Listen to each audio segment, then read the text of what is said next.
चलो दोस्तों, आज हम बात करने वाले हैं कार्डियक पल्मोनरी रिसक्सिटेशन के बारे में, जो एक लाइफ सेविंग स्किल है और जो हर किसी को जानना चाहिए। होप आप लोग मस्त होंगे, स्वस्थ होंगे और पढ़ाई कर रहे होंगे। तो चलिए उसी के साथ हम सीपीआर के बारे में बात कर लेते हैं।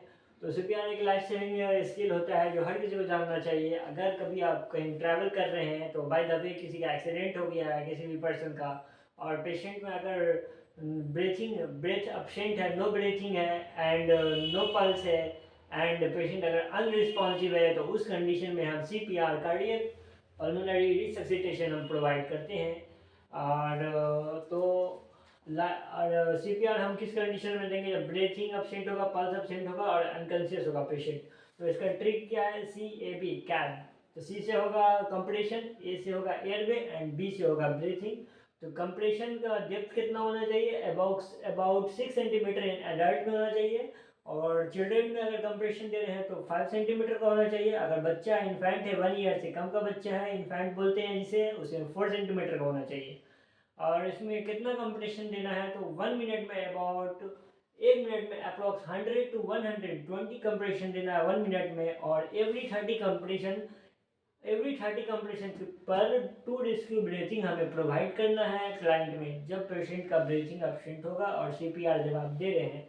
एयरवे, और दूसरा चीज़, पहला तो कंप्रेशन जान लिए, दूसरा एयरवे। उसका एयरवे क्लियर होना चाहिए। जब आप सीपीआर देने जा रहे हैं, कंप्रेशन देने जा रहे हैं, उससे पहले आपको एयरवे उसका क्लियर करना है, ताकि पेशेंट के, जो क्लाइंट के माउथ में कोई चीज़ नहीं होना चाहिए। अगर माउथ में कोई चीज़ है तो निकाल देंगे, अगर, क्योंकि वो पेशेंट एस्पायरेट कर सकता है। वो किसी भी ऑब्जेक्ट अगर मुंह में है उसके, च्यूइंग कर रहा है, मतलब च्यूइंग के लिए मुंह में रखा हुआ है, तो उसको हम बाहर निकाल देंगे, क्योंकि एस्पायरेट कर सकता है। वो रिस्पायरेटरी ट्रैक में वो जो है स्टक हो सकता है, फंस सकता है। तो एयरवे उसका क्लियर करेंगे। सबसे पहले उसको रोज पोजीशन देंगे।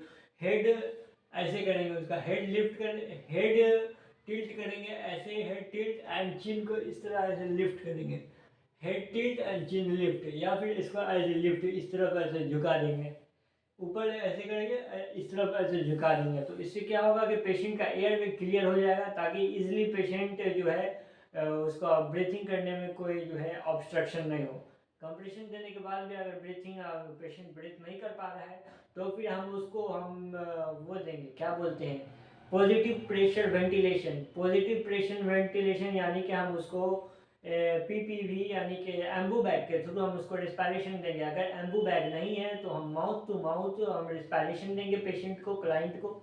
अपने माउथ से उसके माउथ में लिप को सटा के हम देंगे, उसको रिस्पायरेशन करवाएंगे, यानी कि एयर वे, अपने मुंह में एयर वे लेंगे, फुल ऑफ करेंगे चेस्ट को, and then we give the air inside the patient body, client body.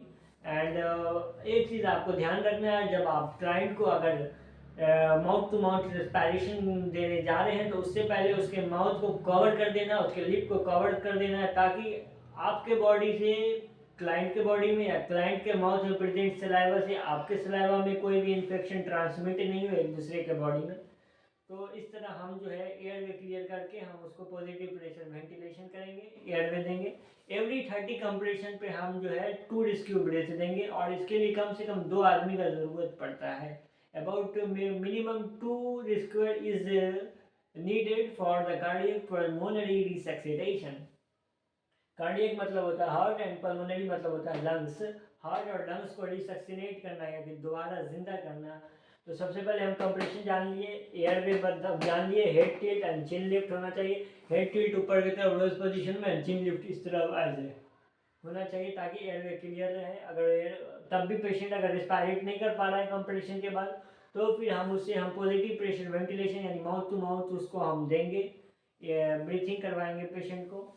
And 100 to 120 compression देना है 1 मिनट में।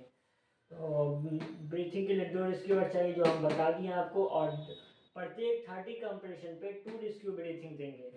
अब हम जानेंगे कि उसका डेप्थ हम बच्चे में जाने 4 सेंटीमीटर, इन्फेंट में, बच्चे में 5 सेंटीमीटर एंड एडल्ट में 6 सेंटीमीटर होना चाहिए।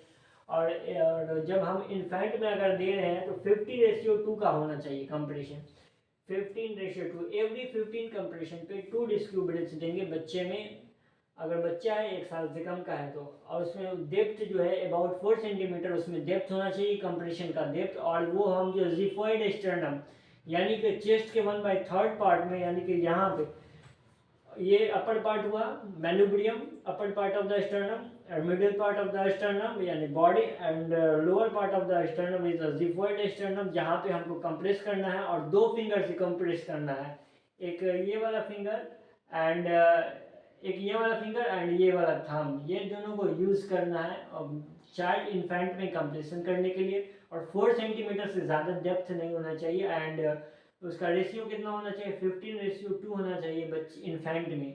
फिर एवरी 15 कंप्रेशन पे you should have to give 2 disc breathing in the infant.